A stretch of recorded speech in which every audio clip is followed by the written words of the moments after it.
Բարև ձեզ սիրելի ունկնդիրներ, ես Օֆելիա Կամավոսյանն եմ, հանրային ռադիոյի եթերում կրկին երկրորդ շնչառությունն է, առաջին հայկական մեդիա նախագիծը, նախատեսված ավագ սերնդի ներկայացուցիչների համար։ Մենք խոսում ենք 60 եւ ավելի տարեկան անձանց հուզող բոլոր թեմաների մասին՝ առողջ ապրելակերպ, սննդարկարգ, հոբիներ, վաստակած հանգիստ, աշխատանքային իրավունք։ Հաջողությունների պատմությունների շարքում մենք ներկայացնում ենք այն անհատներին, որոնց կյանքը կենսակերպը կարող է օրինակ լինել բոլորիս համար։ Այնպես որ նոր երկրորդ շնչառություն վերցրեք, այսօր ես շատ պատվավոր հյուր ունեմ, իմ հյուրը Արա Բաբլոյանն է, մանկական վիրաբույժ, ուրոլոգ, պետական գործիչ, բժշկական գիտությունների դոկտոր, պրոֆեսոր, Արաբկիրթ կենտրոնի հիմնադիր, պարոն Բաբլոյան, որ բոլորը թվարկեմ, եթերի ժամանակը կգնա։ Ողջունում եմ, շնորհակալ եմ, որ այս հանդիպումը կայացավ, իսկապես գնահատում եմ։ Ես էլ շնորհակալ եմ, որ հրավիրել եք այս հարցազրույցին։ Պարոն Բաբլոյան, շատ անկեղծ լինենք, անցած օրը երթուղայինը Շիրվանզադե փողոցից թեքվեց դեպի Մամիկոնյանց, մի կին այսպես ասեց. Բաբլոյանի մոտ կկանգնեք, էլի։ Ոնց է ապրել մի քաղաքում, որտեղ անունը արդեն չասեց Մամիկոնյանց փողոցում, չասեց Արաբկիրթ կենտրոնում, այսինքն ինչպես է ապրել մի քաղաքում, որտեղ ձեր անունը արդեն բրենդ է, արդեն շատ դրական բաների մասին է խոսում, խորհրդանիշ է։ Ճիշտն ասած, իմ համար դա սովորական երևույթ է, որտեղ ես նույնիսկ շատ անգամ չեմ նկատում դա, այդ ամենը ինքս ինքյան է ստեղծվել։ Դե հավանական է ինչ-որ տարիների ընթացքում ստեղծվել է եւ բնական եմ ընդունում։ Ինչու բժիշկ դարձաք, երբ որոշում կայացրիք։ Գիտեք, ես բժիշկների ընտանիքից եմ, հայրս բժիշկ էր, մայրս բժիշկ էր, ավելին ասեմ, մայրս վիրաբույժ էր։ Այնպես որ մեծ եղբայրս ավարտել էր բժշկական ինստիտուտը եւ ամբողջ մթնոլորտը այդպես էր։ Շանս չկար։ Նու չի ասի, որ շանս չկար, բայց ոնց որ թե այսպես ինքը մթնոլորտը այնպես էր, որ ես ինքս ընտրեցի դա եւ ի տարբերություն կարող եմ մի հատվածի այն ժամանակվա բժշկական ինստիտուտ ընդունվածների այն ժամանակ ինստիտուտ էր կոչվում, կային մարդիկ, որոնք որ բուժական ֆակուլտետ էին դիմել եւ չէին հավաքի համապատասխան բալեր եւ ընդունվեցին մանկաբուժական, ես ի սկզբանե տվել էի մանկաբուժական ֆակուլտետ, այսինքն իմ ընտրությունը երեխաների հետ աշխատելու եղել է հենց ի սկզբանե եւ ես չեմ փոշմանել։ Ինչով են առանձնահատուկ երեխաները մեծահասակներից։ Նախ եւ առաջ երեխաները ազնիվ են, պարզ են, բաց են եւ շատ հաճելի է, երբ որ նամանավանդ դու գիտես, որ առավել եւս դու պատասխանատու ես, քանի որ քո բուժարուն, քո պացիենտը ինքը գրեթե 100% քեզանից է կախված։ Երբեմն չի խոսում։ Իրենից կախված չի։ Իրանից իհարկե կախված են որոշ բաներ, որոնք գենետիկ հակումներ կան, դրանք արդեն ավելի մասնագիտական բաներ են, բայց ուղղակի որպես բուժարու իհարկե շատ ավելի հաճելի է երեխաների հետ աշխատելը։ Հետո չեն խոսում, խոցելի են, չէ՞, մի տեսակ ավելի երբեմն չեն խոսում, երբեմն։ Այո, դե դրա համար էլ իմ ամբողջ այդ մոտեցումը կառուցված է դրա վրա, որ երեխաներին պետք է ստեղծես այնպիսի մթնոլորտ, որպեսզի երեխան ինքն էլ ընդունի քեզ։ Այսինքն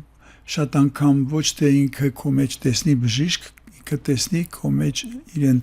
ընկեր, իրեն աջակցող, իրեն այսպես բարի վերաբերմունք ցուցաբերող մի անձնավորության։ Սա որ ասում եք, հիշում եմ մեր հանդիպումից առաջ դե հարցերը մտմտում էի շաբաթներ շարունակ, մի կնոջ հանդիպեցի, բոլորովին պատահական, որի տղան արդեն 45 տարեկան է, ու հիշեց ինքը, որ դուք պատկերացնում եք ինչ եմ ասում, 40 կես դար առաջ, երբ որ դուք կարծես թե մանկական հիվանդանոցում եք աշխատել, երրորդում ասում, որ դուք եք եղել, այսինքն մի միջամտություն եք կատարել, համարցակ եք եղել այն ժամանակ դեռ երիտասարդ, ու այդ մարդը արդեն 45 տարեկան, բայց իրենք ձեզ դուք ոչ մեկին չեք ճանաչում այդ մարդկանց, իսկապես անձնապես չեք ճանաչում, բայց բոլորը գիտեն Բաբլոյանը։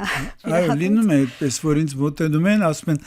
դուք ինձ հիշում եք, հետո ասում են չէ, դուք չեք կարող հիշել, որտեվ ես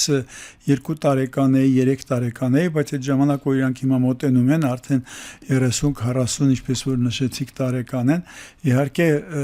բայց կան դեպքեր, երբ որ մենք իրականում ես հիշում եմ, ասենք առանձնահատուկ դեպքեր։ Բայց դեպքով էլի, անձով դեմքով չեք հիշում, անունով չեք հիշում։ Այո, դեպքով եմ հիշում, այլ ոչ թե շատ անգամ դեմքով։ Պարոն Բաբլյան, ունեք այսպեսի sense պայմանական, ասենք, օրագիր, հաշվարկ, թե անհաշիվ են դեպքերը, որ ձեր ձեռքի տակով եկել, անցել ու կյանք եք տվել երկրորդ կյանքը շատ հաճախ։ Ну, չէ, ճիշտ ասած, տենց չունեմ տենց հաշվարկ, տենց եւ իմաստ էլ չունի երևի տենց հաշվարկ պահելու, որովհետեւ դու օգնում ես այնքան, ինչքան կարող ես եւ ինչքան կարիք ունեն, որ իրենց օգնես։ Դրա համար կարծում եմ, որ անիմաստանման հաշվարկ մարդիկ իրենց հաշիվը պահում են, բան վերևներում այդ հաշիվները պահում են։ Իրենց կպահեն երևի թե։ Պարոն Բաբլյան, ինչ հետաքրքիր մի բան, դուք այսօր արդեն գիտական գործունեությամբ եք, կազմակերպչական, այսօր ձեր առօրյան ինչպես է անցնում, ինչպես է կառուցում ձեր օրը ամեն օրը։ Դե ճիշտ ասած, ես ոնց որ եւ առաջ եւ հիմա ոչինչ չի փոխվել, ես առավոտյան վեր եմ կանգնում, գնում եմ աշխատանքի, վերադառնում եմ երեկոյան ուշ, գործը շատ է, աշխատանքը շատ է եւ կա թե մասնագիտական հատվածը եւ թե ինչպես ասացի գիտական, կազմակերպչական, հիվանդանոցը կարիք ունի շատ կազմակերպչական հարցերի այսպես անընդհատ աշխատանքի, միևնույն ժամանակ փորձում եմ շարունակել ոչ միայն հիվանդանոցի սահմաններում աշխատել, այլև դուրս առողջապահական ավելի սահմաններում նախարարության հետ աշխատանքը բավականի լայն է եւ հստակ միջազգային կազմակերպությունների, մասնագիտական կազմակերպությունների մի խոսքով այնպես է որ իմ առօրյան բավականի հագեցած է եւ հետարքիր է։ Ժամանակը հերիքում է։ Ոչ միշտ։ Ունենում եք այդ զգացողությունը, որ քիչ առաջ ավելի շատ էր հերիքում, քան հիմա, թե նույն տեսակի չի հերիքում ժամանակը։ Գիտեք, գուցե առաջ ավելի էր հերիքում, քան ստե հիմա։ Քանի որ երբ որ ընդլայնվում են քո այսպես պատասխանատվություններն ու գործառույթներդ, դու փորձում ես այդ ամենը հասցնել։ Եվ իհարկե ժամանակը ֆիքսված է, ինքը անսահման չէ, բայց գործերը նրանք անսահման են։ Դրա համար շատ անգամ լինում է այնպես, որ ժամանակը չի երիքում։ Ինչից եք ջղայնանում, պարոն Բաբլյան, ինձ թվում է դուք երբեք չեք ջղայնանում։ Չէ, այդպես չի, ես ջղայնանում եմ։ Ինչից օրինակ։ Դե տարբեր պատճառներ կարող են լինեն, եթե ասենք աշխատանքի առումով, եթե տեսնում եմ անուշադրություն հանդեպ ասենք բուժառուին, պացիենտներին, մարդկանց հետ վերաբերմունքի ոչ ճիշտ վերաբերմունքից կարող եմ նեղվեմ, եթե մի բան շատ մանրամասը բացատրում ես եւ պատկերացնում ես, որ դա հստակ է, այդպես պետք է անեն եւ մարդիկ չեն անում ոչ թե դրա համար, որ չեն հասկացել, գուցե զլանում են, չեն ուզում անեն, ժամանակ դու նեղվում ես իհարկե, բայց ինչ խոսք, որ պետք է առավել հանդուրժող լինես, որովհետև ոչ միշտ եւ ոչ բոլորն են անմիջապես պատկերացնում այնինչ որ դու ուզում ես ասել եւ դրա համար պետք է այսպես համբերատար մարդկանց բացատրելով, հետները աշխատելով գնալ առաջ։ 100-ից ավելի հյուրեր եմ ունեցել ավագ սերնդի եւ մի օրինաչափություն եմ նկատել, երիտասարդ մնում են մարդիկ, որ աշխատում են այս կամ այն կերպ առողջություն ունեն երեխաների հետ, փոքր այդ մանկավարժները, երաժշտությամբ զբաղվող մարդիկ, դե բժիշկներ եւ ընդհանրապես ջահելների այդ լեզու գտնող մարդիկ, իրենք երկարակյաց են։ Ես որքանով հասկանում եմ դուք ձեր փոքրիկ բուժառուներն ունեիք եւ այլն եւ հիմա էլ ձեր երիտասարդ գոլեգաներին դուք հնարավորություն եք տալիս, այսինքն են բժշկականության մեջ կա չէ՞ մի տեսակ են պրոֆեսորները, որ դռները չասեն փակում են, բայց հենց մի քիչ նախանձախնդիր են են եկողներին, դուք հնարավորություն եք տալի։ Այդ գիտակցված մոտեցում է, թե ուղղակի վախեր չունեք նոր սերունդը, որ կանցնի։ Այնիշու դուք ասեցիք, ես կարծում եմ, որ պետք է անել ընդհակառակը։ Այսինքն, եթե դու ինչ-որ մի նոր բան ես սովորել եւ դու չես տալիս, քո մոտ չի ազատվում այն հատվածը, որ դու նորից մի նորություն սովորես։ Դրա համար ամբողջ զարգացումը մեր թե կենտրոնի, թե մեր այս ամբողջ ծրագրերի, իսկ մենք գիտեք երկրաշարժից հետո 41 ծրագիր ենք դրել Հայաստան առողջապահության բնագավառում, 41 ծրագիր, որոնք ունեն կարևոր նշանակություն եւ ոչ միայն, ասենք, մեկ բժշկական հաստատության սահմաններում։ Եվ երբ որ դու ինչ-որ մի նոր բան ես սովորում եւ դու չես փոխանցում քո երիտասարդ գործընկերներին, դու այն ժամանակ ընդհանրապես չես ունենա թե ժամանակ, թե ոչ էլ կարողություն այլ նորություններ վերցնելու։ Դրա համար եթե դու ուզում ես շատ նորություն սովորես եւ շատ նորություն բերես քո երկրին, քո ժողովրդին, դու պետք է տաս, որպեսզի ստանաս։ Մինչև չտաս չես ստանա։ Հա, կա այդպես օրինաչափություն։ Մենք ասում ենք, որ ուղեղի աշխատանքը խթանելու համար նորություններ են պետք եւ երկարակյաց են հետաքրքրասեր մարդիկ։ Ձեր ասածը մի տեսակ համահունչ էր սրան, ինչու, որտեվ դուք հետաքրքրասեր եք, ճամփորդում եք, նոր բաներ սովորում եք, նորարար եք ձեր գործում։ Ես կարծում եմ, որ դու միշտ պետք է սովորես։ Եթե դու չես սովորում, ուրեմն դու ավարտվել ես քո կյանքը։ Այսինքն դու այլ ոչինչ ես։ Սովորել նկատի ունեք մասնագիտական, թե? Ամեն ինչ, որովհետև գիտեք հիմա որտեղ մենք նայում ենք մեր փոքրիկներին, թորնիկներին, ոնց են իրենք, ասենք, այդ տարբեր էլեկտրոնային սարքերով զբաղվում։ Մեզանից հմուտ։ Ու տեսնում եք, ինչքան հմուտ են, չէ՞։ Նույնիսկ իրենցից մենք պետք է բան սովորենք, որ տեսնենք, թե ինչպես է լինում, որ իրենք ավելի հեշտ են կարողանում դա անցնել, քան թե ասենք մենք։ Երեխաների թորների հետ ոնց եք լեզու գտնում, ծորներ չունեք, չէ՞։ Չունեմ, բայց կարող է շուտով ունենալ։ Առաջ Աստված։ Ոնց եք լեզու գտնում, քաշվում եք, քաշվելով են շփվում ձեզ հետ, թե ընկերաբար կարող եք նաև հավասարի պես։ Չէ, գիտեք, իմ համար ինչն է կարևոր, որ իրենք նախ եւ առաջ ինձ այո որպես պապիկ են ընդունում, բայց երկրորդը օրինակի մեծ թորը, որը սովորում է Բելգիայում եւ հիմա ավարտում է արդեն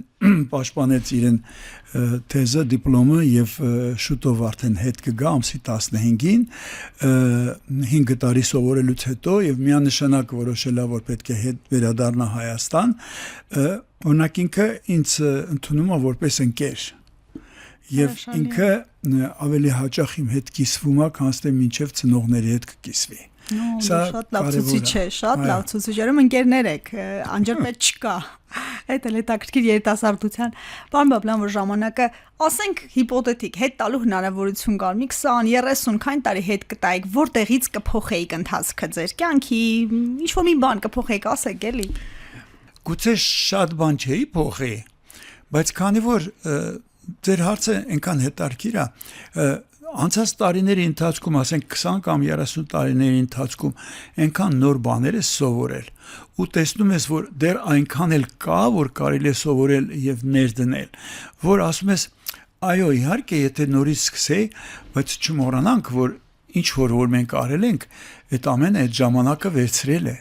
Մենք այդ ժամանակահատվածում ենք իրականացրել։ Այո, երբ որ ես ասում եմ 41 ծրագիր ենք մենք արել Հայաստանի համար, այդ ամենը, գիտեք, քայլ առ քայլ երկրաշարժից հետո մենք հասկացանք, որ աշխարհը ունի դիալիզի սարքավորումներ, մենք չունենք ոչ մի սարքավորում։ Եվ փաստորեն մարդիկ մահանում էին ու մենք չգիտեինք, որ դրա փրկությունը կա, այսինքն մենք կարող ենք գուցե ինչ-որ չափով գիտենք, բայց քանի որ չունեինք կարողությունը, այսինքն տեսեք այդ ժամանակվանից սկսած բացվեց դռները, բացվեցին հնարավորությունները ու մենք կարողացանք ստանալ նոր ինֆորմացիա եւ նոր գիտելիք ու նոր ներդրումներ, նոր բաներ վերեցինք Հայաստանի համար եւ քայլ առ քայլ գնացինք առաջ։ Ճգնաժամերն են, չէ՞, նաեւ ստեղծում այդ հնարավորությունները, ճգնաժամերը։ Այո։ Եվ նո, գիտեք ոնց է ճգնաժամը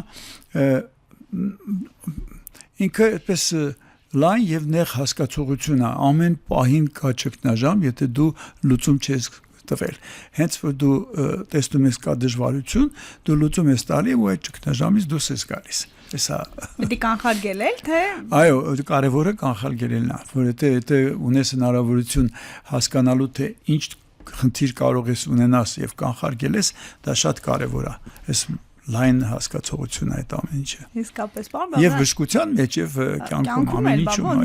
մենք շատ լավ կլներ որ զրույցը գնար մասնագիտական, բայց ավելի շատ կյանքի մասին, կյանքի իմաստությունները, տարիքի մասին հարցը ես ինձ թույլ եմ տալիս կանանց տղամարդկանց այս եթերում հնչում է դուք այն տարեկան եք եւ այդ տարիքը ոնց եք զգում։ Ես 78 տարեկան եմ, չեմ թաքցնում, շատ հարցին փիլիսոփայորն եմ մոտենում։ Ես շատ հավանեցի, երբ որ Շուֆուցինսկին իրեն 75-ամյակներ նշում, ասեց սկիզբը ոնց որ ուզում էի տխրել, հետո հասկացա, որ ես մոտենում եմ առաջի 100-ամյակի ավարտին։ Այդպես էլ են պատասխանել։ Այնպես որ դու պետքա փիլիսոփայորեն մոտենաս, դու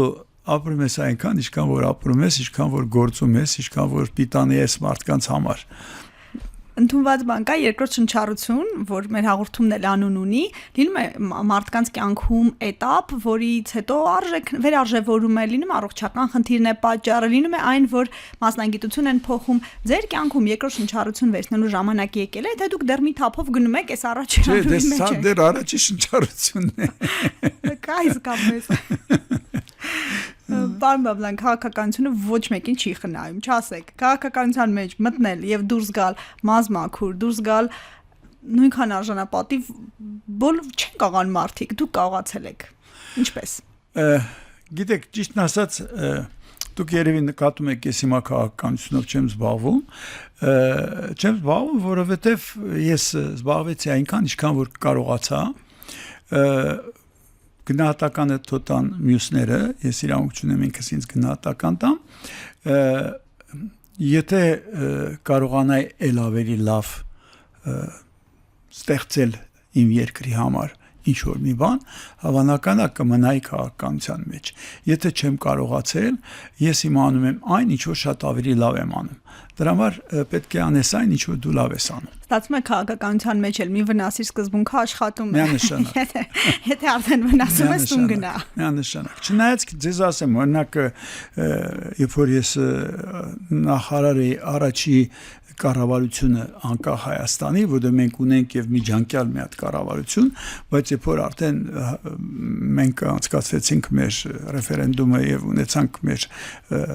նախագահան ընտրվեց եւ առաջի կառավարությունը ձևավորվեց, ես փաստորեն այդ կառավարության գրեթե 6 տարի առողջապահության նախարարն էի։ Օրինակ ես հպարտ եմ, որ այն ինչ որ ստեղծել ենք որպես կոնցեպտ, որպես հիմք, որպես կարգավիճակ, որպես համակարգ ինքը աշխատում է եւ իհարկե ժամանակի ընթացքում վրան այսպես փոփոխությունները իրականացվում են համապատասխան ժամանակի ու զարգացման, բայց հիմքը նույնիսկ օրենքը, որ գրվել է 96 թվին ընդունվել է, ինքը չի փոխվել, ինչու որովհետեւ ինքը հստակ է կանոնակարգում այն ամենը, ինչը որ տալիս է հնարավորություն զարգացման։ Դրա համար կան բաներ, որոնք ասենք դու հպարտես, որ կարողացել ես ինչ-որ բան անես, որ մնայուն լինի, այսպես իսկական է, պատանալու բան է։ Շատ եմ լսում տեսակետ, որ մեր երկրում բժիշկ մասնագետները լավն են, շատ լավն են, համեմատած նաև արտերկրի հետ, բայց համակարգերը, կազմակերպչական որոշ բաներ սիտուացիա են ստեղծում, իրավիճակ են ստեղծում, որ մարդիկ դժգոհ են մնում, թե ուղղակի մենք ենք բողոքող։ Դուք քանի որ ասացիք, որ շփումներն եք, ես գիտեմ, որ շատ երկրների, նաև առողջապահության համաշխարհային կազմակերպության ունեք տվյալներ, ունեք պատկերացում։ Մենք ենք շատ դժգոհող, թե մեր մոտ իսկապես ընթացակարգերը լավը չեն։ Գիտեք, նախ ասեմ, ձեր հարցին պատասխանեմ այն ինֆորմացիայի հիման վրա, որը ես ստացել եմ, երբ որ մեր բժիշկներին կամ բուժաշխատողներին ուղարկել ենք սովորելու։ Դուք կարող եք պատկերացնել, որ բժշկական համալիրը, արաբկիրը 220 հոգի եւ ավել ուղարկել արտասահման սովորելու։ ժամանակահատվածում։ Գիտեք ինչի կպատկերացնեմ, որ իմ լավագույն ընկերներն աշխատում են ու տեղյակ եմ։ Այո։ Եվ գիտեք, հիմնականում ունեցել ենք այսպիսի արձագանք, որ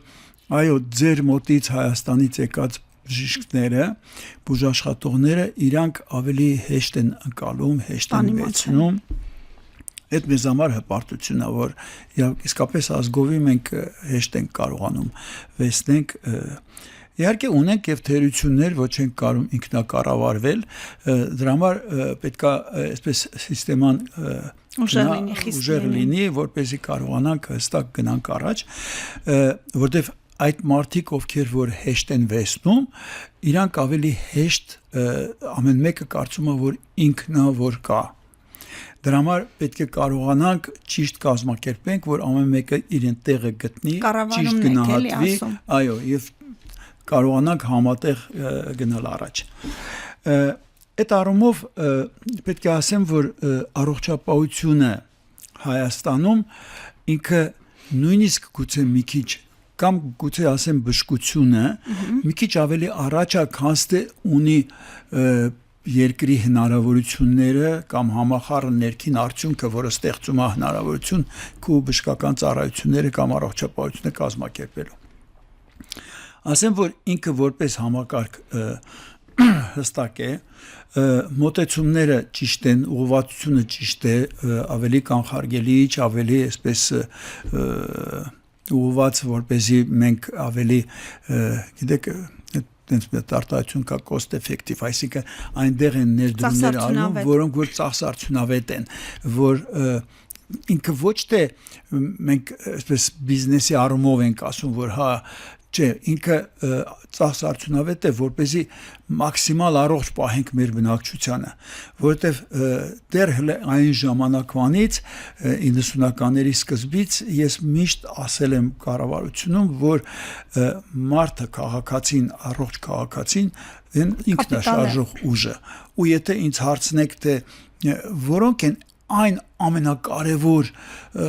անելիքները, որ պետությունը պետք է առաջերտին անի, ես կասեմ, որ պետությունը պետք է իր աշխատավորի անվտանգություն, կրթություն եւ առողջություն։ Այսինքն անվտանգ երկրում կրթված եւ առողջ մարդը ամեն ինչ կստեղծի։ Մնացածը արդեն նրանք ացանցիալներն են այս մարդու էլ, այսպես։ Պարոն, այս վերջին միտքը ինչքան էլ շատ կարևոր եմ համարում, բայց մի քիչ համաձայն չեմ, ասեմ ինչի, որտեվ 60 եւ ավելի տարեկան մեր քաղաքացիները առողջապահական համակարգի շնորհիվ դնենք ապահովագրություն ամենամենանիվ միջոցներ գտնում են իրենց ոնց ասեմ պրոֆիլակտիկ կամ սիրտը շատ ծրագրեր կան անում են բայց մարդը իր առողջությունը խնայելու իրեն առողջ պահելու տեսակետից մի տեսակ պիտի թույլ տամ ինձ ասեմ անգրագետ չենք զբաղվում չենք արժևորում մեր այսինքն հա համակարգը թող կազմակերպի անի բուժի բժիշկը հասնի պետությունը ծրագիր դնի անվճար բայց եթե մարդը ինքն ասում դե լավ է ոչինչ դե լավ է ավելորդ քաշես այս առումով այդ կապիտալը մի քիչ չի զբաղվում դրանով տեսեք այո ճիշտ եք ասում բայց դրա համար էլ ժամանակ է պետք եւ գիտեք մարդն էլ ինքը իրան պետք է հասցնենք այն աստիճանին, որ ինքը զգա, որ այո, կյանքը շատ հետաքրքիր է, կյանքը շատ կարևոր է, ինչքան լավ է, որ ինքը երկար ապրի, ինչքան լավ է, որ ինքը պիտանի լինի, ինքը պետք է իմանա, որ ինքը պատասխանատու է ոչ միայն ինքը իրեն համար, այլ իրեն ընտանիքի, իր զավակների, իր երկրի, իր թոռների համար, ուրեմն այս ամեն ինչը ժամանակ է պահանջում, որ մենք դաստիարակենք։ Օրինակ նույն ծխախոտի դեմ պայքարի հարցը, տեսնում եք, ժամանակ առ ժամանակ այդպես բուրըն զարգանում հա եւ առողջապահության նախարարությունը քայլեր է իրականացնում բայց եթե մենք նայենք արդյունքները մենք կտեսնենք որ կա արդյունք այնպես չի որ չկա դրանք դժվար են բայց եթե դուք տեսնեք որ կյանքի տևողությունը ոնց է փոխվում երկարում է բայց սա արդեն գնահատական է, սա օբյեկտիվ գնահատական է, որ կյանքի տևողությունը երկարել է։ Երբ որ կյանքի տևողությունը երկարում են, խնդիրները ավելանում են։ Այսինքն այն հատվածը, որը արդեն գալիս է դեպի ավելի մեծ հասակի, չեմ ասում ծերություն, բայց մեծահասակ իրեն որոշակի խնդիրները ավելանում են ուրեմն մենք պետքա ոչ միայն մտածենք արդեն մանկությունից այլ պետքա մտածենք եւ մեծահասակների համար էլ այս ամեն ինչը դինամիկայի մեջ փոփոխվում է եւ այդ ամեն ինչը պետք է ասեմ որ իրականում ես որ նայում եմ առողջապահության համակարգը նախարարությունը ինքը բավականի հետարքիր զարգացում են, այո, համահունչ գնում են։ Ես էլ կարող եմ դա հաստատել, ինչու որտեղ արդեն առողջ ֆիզիկական առողջության խմբակները կան։ Անվճար դպրոցներում պետական տեղ կա, որպեսզի տատիկները, պապիկները գնան անեն ֆիզիկական ակտիվություն, մտավոր աշխատանք, որպեսզի դեմենցիան կանխարգելեն։ Ես էլ տեսնում եմ, որ թեկուզ տեմպերը գուցե գոհացուցիչ չեն, բայց այնուամենայնիվ այս գիտակցումը կա, մնում է մարդիկ էլ դեր ասած փոխվեն, դասյարակվեն։ Այո, ավելին ասեմ։ Նայեք, հիմա կներեք որ տենց պետք է ասեմ, բայց հիմա ինֆարկտից մահը ամոթ է մեր համար։ Այսինքն երկիրը այնպիսի հնարավորություն է ստեղծել, որ բոլոր տեսակի հնարավորություն կան ժամ առաջ միջամտելու, ժամ առաջ կանխարգելելու սրտամկանի ինֆարկտը։ Հասկանում եք, այսինքն այս ամենը փոխկապակցված երևույթներ են, որոնք նույնը գլխուղեղի կաթվածի ծրագիրն է, ուղղակի մնում է միջոցներն են, որ հուսանք ապահովագրությունը համապարփակ ապահովագրության այդ ծրագիրը կփակի, հուսանք դրան է կլինի։ Այո, այդտեղ շատ են գետները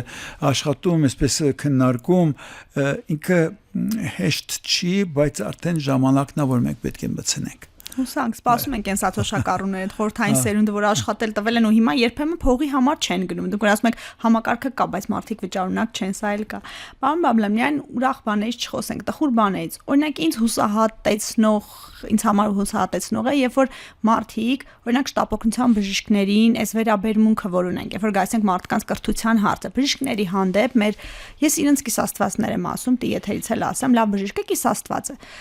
Իրենց հանդեպ անթույլատրելի վերաբերմունք, երբ որ ծնողին օգնության հասած բժշկին կարող եմ այս դեպքերը տեսակ ու տեսակետ կար, որ պետք է այնքան խստացվի պատիժը, որ հավասարեցվի, ինչպես օրինակ ոստիկանին, եթե մի թթու խոսք ասես, պատիժը տեղը տեղին կլինի։ Այս դեպքում էլ պիտի լինի։ Ինչ եք կարծում, սա լուրջ խնդիր չի, որտեղ պիտի փոխվի։ Շատ լուրջ խնդիր է։ Ես դրա վերաբերյալ ես իմ կարծիքը հայտնել եմ, որ այո, պետք է խիստ պատժվեն նրանք, ովքեր որ բռնություն են ցուցաբերում բուժաշխատողի նկատմամբ։ Տեսեք, պարզ օրինակ բերեմ։ Մեքենան փչացել է եւ բժիշկը ուշացել է։ Բայց բժիշկը ինչ կապ ունի այդտեղ։ Կամ այնպիսի հերավորություն է եղել, որ ուշ է հասել շտապօգնությունը, բայց բժիշկը բուժաշխատողը ինչ կապ ունի այդտեղ։ Հասկանում եք, մենք գիտենք, որ կազմակերպչական առումով շտապօգնության ծառայությունը ունի իրեն հստակ մոտեցումները, կանչից հետո ինչքան ժամանակում պետք է հասնի, պետք է ինքը մոտակա հիվանդանոցը տանի, այս ամենը կանոնակարգված է, բայց չէ որ լինում են օբյեկտիվ պահեր, որը բժիշկից կապված չի։ Մեծապես կապված չի։ Նշանակում է մեր հասարակությունը դեռ լիարժեք չի կրթված, լիարժեք չի դաստիարակված։ Ինքը լավ չի պատկերացնում, որովհետև բժիշկը որ եկել է, որ պետք է օգնի, դու իրան փոխարինակ աջակցես, որպես ինքը կարողանա օգնություն ցուցաբերի, դու ընդհակառակը մի բան խանգարում ես եւ դրանից կարող է պատահի կորուստ ունենաս քո հարազատի առումով։ Էսա խնդիրը։ Դե ուղղակի ժամանակա պետք է երևի պիտի պատիժն էլ խստացնենք, ժամանակ դատապարտենք, նրանք էլ ովքեր որ բազմիցս որ բացատրում ենք չեն հասկանում, նրանց էլ երևի պետքա պատիժը խստացնենք, որպեսզի մի քիչ ավելի լավ հասկանան։ Հավանականական մի մաս մարդկանց, որոնք որ միայն պատիժով կարելի է նրան, այսպես ասած, հասկացնել։ Երևի կներեք որ այդպես եմ ասում, բայց այդպես է։ Ցավոք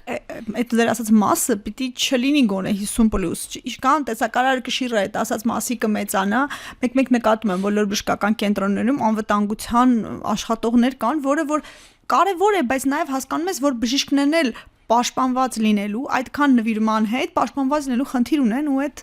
բայց ամոթ է, չէ։ Բա դա է։ Ամոթ է, երբ որ մենք գնում ենք ու տենում ենք, այո, անվտանգության աշխատակիցը, այդպես իր ազգեստով բանով քայլում է այդ,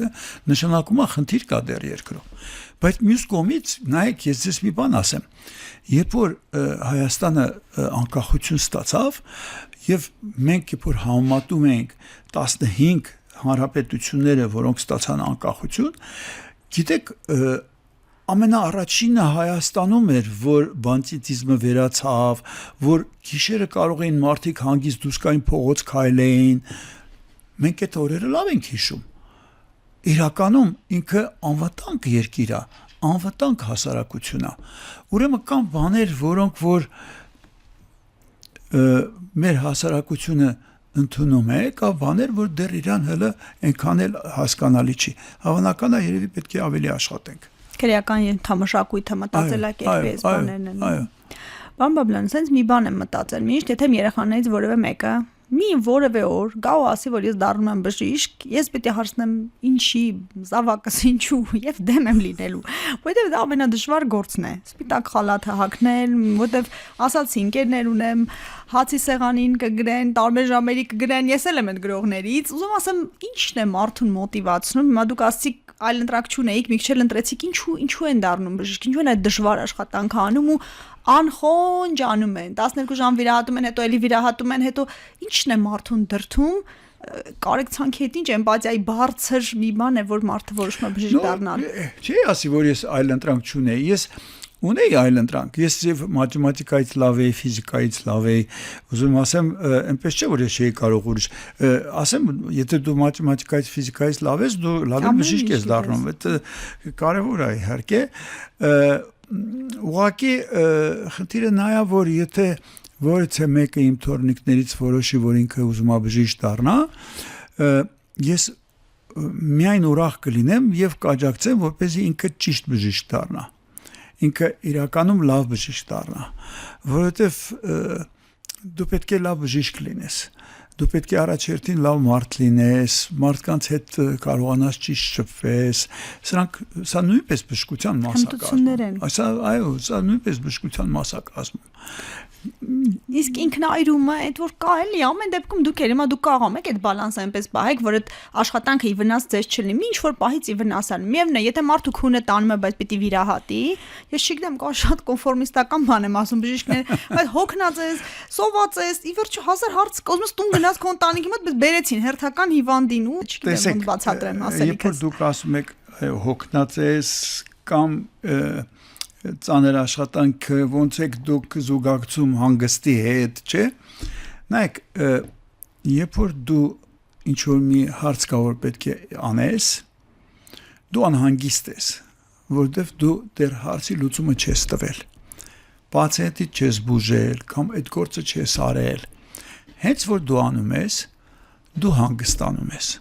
Անկախ նրանից որ դու հոգնել ես ֆիզիկապես, բայց դու հանգստանում ես։ Մեկ էլ դրանից հետո առաջանում է երկրորդ դեպքը կամ երկրորդ խնդիրը։ Դու նորից անհանգիստ ես։ Դու պետք է հարցի լուծում տաս, որ հանգստանաս։ Դրա համար սա էլ կյանքի հենց ամբողջ դինամիկան է։ Պետք է աշխատես, որ հանգստանաս, որ աշխատես։ Իսկ սովորական չափումներով հանգիստը, հոբին, ձերը ո՞րն է, որտեղ եք հանգստանում, բայց ոչ թե գործից, այդ ձեր ասած հանգիստը ես հանգիստ չհամարեցի, բայց որ հանգստում եք ու լիարժեք հանգստանում եք։ Հոբին Ես ճիշտն ասած սիրում եմ ձկնորսություն եւ ժամանակ առ ժամանակ լինում եմ Արաքսի ափին։ Ինձ համար Արաքսը իմ սիրելի գետնա։ Իհարկե աշխարհի տարբեր երկրներում եղել եմ ավելի մեծ գետեր եւ օվկիանոսներ եմ տեսել, լճեր եմ տեսել, բայց ինձ համար բնությունը Հայաստանի իմ հարազատն է եւ ես սիրում եմ Հայաստանի բնությունը։ Հենց հետաքրքիր հոբի ունեք, ձեզ շատ համապատասխան լռություն, մենակ եք չէ երևի գնում, լռություն, բնություն։ Այո, եւ ջրի խշշոցը։ Ինչքան հաճախ է գնում, որ լավ ստացվում է, թե որ հատվածներն է գնում, եթե գախնիկ չի։ Որ հատված է գնում, հո չեք հասնում շատ հարավ։ Տարբեր, բայց ամենաշատը իհարկե ավելի մոտիկ հատվածներում եմ լինում։ Բոլոր սարքավորումներն ունեք, ամեն ինչ։ Բոլոր սարքավորումները ունեմ։ Հրաշա։ Իսկ ձկնորսություն ընկեր ունենում են, ընկերով են գնում, հա, ընկերներ են ունենք։ Սոցիալական շփումները շատ եք հոգնում մարդկանցից, թե այնուամենայնիվ կա խումբ մարդիկ, կան ընկերներ, որոնք դա էլ ասում են, որ երկարակեցության համար կարևոր հանգամանք է։ Իսկ գտնում եմ, որ անհնարին է առանց մարդկանց հետ շփվելու ապրել։ Դա իմ համար հաճույք է մարդկանց հետ շփվելը։ Եթե նույնիսկ պետք է ինչ-որ բան բացատրես, երկար բացատրես, բան պիտի համբերատար բացատրես, ասես, այդ ամեն ինչը շփումները շատ կարևոր են։ Հետո այդ շփումները քեզ էլ դու մեկին տալիս ես մյուսից վերցնում ես, մարդկանց հետ որ շփվում ես, դու էլ ես բան սովորում, դու էլ ես նորություններ իմանում, դու էլ ես բաներ սովորում իրենցից, այնպես չի որ միայն դու տալիս ես, դու միակողմանի չի։ Շփումը շատ կարևոր է։ Նրանք են ավելի մեծ դժվարություններ ունենում, ովքեր որ շփում չունեն։ Իրանք ոնց ասեմ, մեղք են։ Իսկապես կարելի ես եմ շփվող, իմ համար էլ կարևոր նշանակություն ունի։ Պարոն Բալոյան, երկարակեցության համար, լավ ծերության համար, այս բառերը օգտագործում ենք, ամուր ընտանիքը, միակ սերը, սա էլ կարևոր հանգամանք չի, ընդհանրապես ասում են տղամարդու հաջողակ պիտի կինը, հետևում միշտ հաջողակ կին է կանգնած, համեստ։ Եթե քո կինդ քո մեջքին չի կանգնած, դու երբեք չես կարող անել այն ինչ որ ուզում ես անես եւ լինես հաջողակ։ Ես օֆիցիալ կարող եմ ասեմ, որ ես շատ շնորհակալ եմ իմ կնոջը, որովհետեւ բավականի մեծ բեռ է վերցրել ժամանակի հատվածում, հիմա էլ շարունակում է վերցնել այդ բեռը իր վրա, որ տա հնարավորություն, որ մենք անենք այն, ինչ որ պետք է անենք։ Քանի տարի եք միասին, պարոն Բալոյան, կես դար կա, նշել եք։ Դե գրեթե արդեն։ Քիչ է մնացել։ Հոբելյանների տարի ա լինելու։ Քիչ է մնացել, որ նշենք։ Թող լինի, թող լավ այդ օրերը գան եւ երբ որ ասում եք ծերություն, դուք երկարակեցություն, այս բառերը ձեզ խորթ են, թե այնուամենայնիվ չսահմանումներ կա, ձեզ այն շատ են հեռու այդ բաները։ Ոնց է գիտեք, ծերություն առաջ օգտագործում էի, հիմա արդեն ասում եմ ասեն մեծ տարիքի կամ չգիտեմ, որտեվ ինքը այդ հասկացողությունները մի քիչ ավելի փոփոխական են ժամանակի ընթացքում։ Ես միշտ հիշում եմ մի դեպք կար 1-2 տարի առաջ մի ամուսիններ եկան մոտս խորհրդատվության, դե մենք ճիշտ է հիմնականում մանկական հիվանդանոց ենք, բայց մենք մի քանի ուղղություններ ունենք, որ մեծահասակների ենք սպասարկում, այդ թվում երիկամաբանությունը եւ ասենք երիկամի փոխպատվաստումը, մյուսը այդ ամենը եւ իրեն կնոջը կար բարդ երիկամի քար եւ ասել են որ լավ կլինի այդ քարը դժվար է քարը հեռացնել, ավելի լավ կլինի երիկամը հեռացնել եւ ինքը եկավ երկրորդ կարծիքի ես ասացի գիտեք ասացի դեռ երիտասարդ եք 51 տարեկան կնոջը կարծում եմ պետք է պայքարել ես երիկամի համար Եվ համապատասխան գործընկերոջս զանգարեցի, խնդրեցի, որ իրենք կիրառելով լավագույն մեթոդները պահպանեն երիկամը, քարը հեռացնեն։ Շատ շնորհակալ էին, գնում էին եւ դրանը մոտեցավ ամուսինը, ասաց, հետ եկավ, ասաց, գիտեք,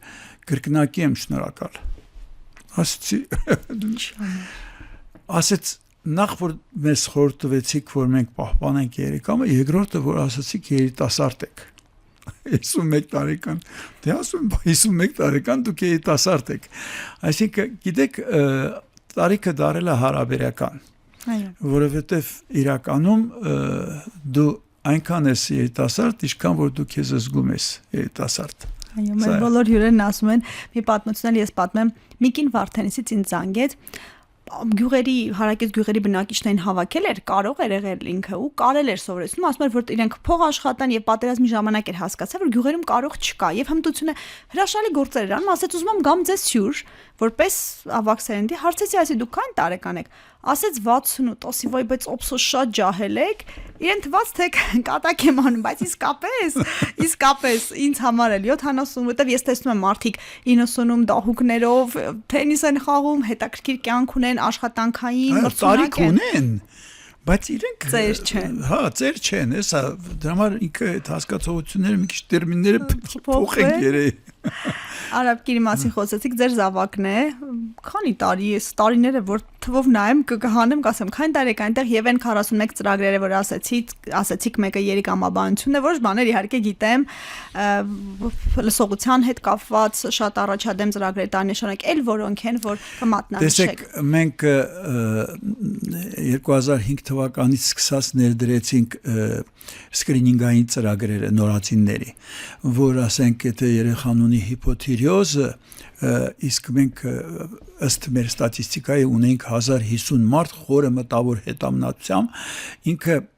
գիտեք, տենց տերմին կա կրիտինիզմ, երբ որ մարդը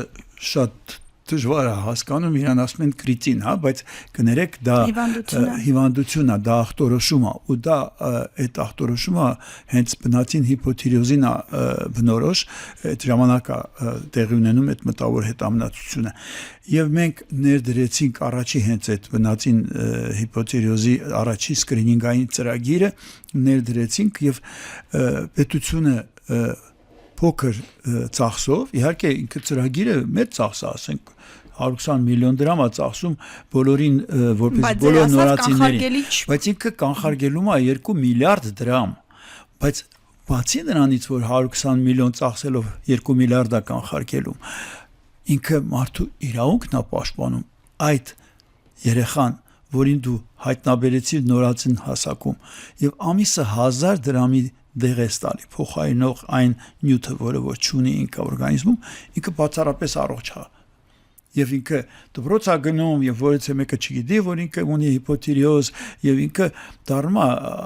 լիարժեք քաղաքացի, լիարժեք աշխատում, եւ ինքը փոխհատուցում է այն ամենը, ինչ որ դու վրան դրես, բազմիցս ավելի շատ, քան թե դու իր վրա ծախսել ես։ Բավական, չգիտեն մարդիկ դրա մասին։ Սուսուփուս բոլորիս երեխաները ժամանակին ծննդատան անցել են, մենք հակվածություն ունենք վանաձև գեղձի խնդիրներ, բայց չգիտեն մարդիկ։ Համեստ եք։ Պետք չի որ իրանք իմանան։ Կարևորը որ մենք գիտենք, որ մենք դա արել ենք մեր երկրի համար, եւ ոչ միայն հիպոթիրեոզն է, հետո եւ ֆենիլկետոնուրիան է, հետո ադենոհենիտալ գենիտալ սինդրոմն է, հետո լսողությունն է, բնածին խանգարումները, հետո կոնքազդրային հոդի հոդախախտերն էր, որ ներդրվեց, որ արվեց, այս ամենը ոնց որ ասած գնում է մի կենտրոնից որպես բոլոր երկրի համար, բայց հեչ պարտադիր չի, որ մարդիկ իմանան, որ մենք ենք դա արել, որովհետև դա նրա համար չի, որ դու դառնաս կրկնակի Բաբլոյան, Եռակի Բաբլոյան կամ կրկնակի Արաբկիր Համալիր Եռակի, ոչ, դա նրա համար է, որ դու ինչ որ կարողացել ես քո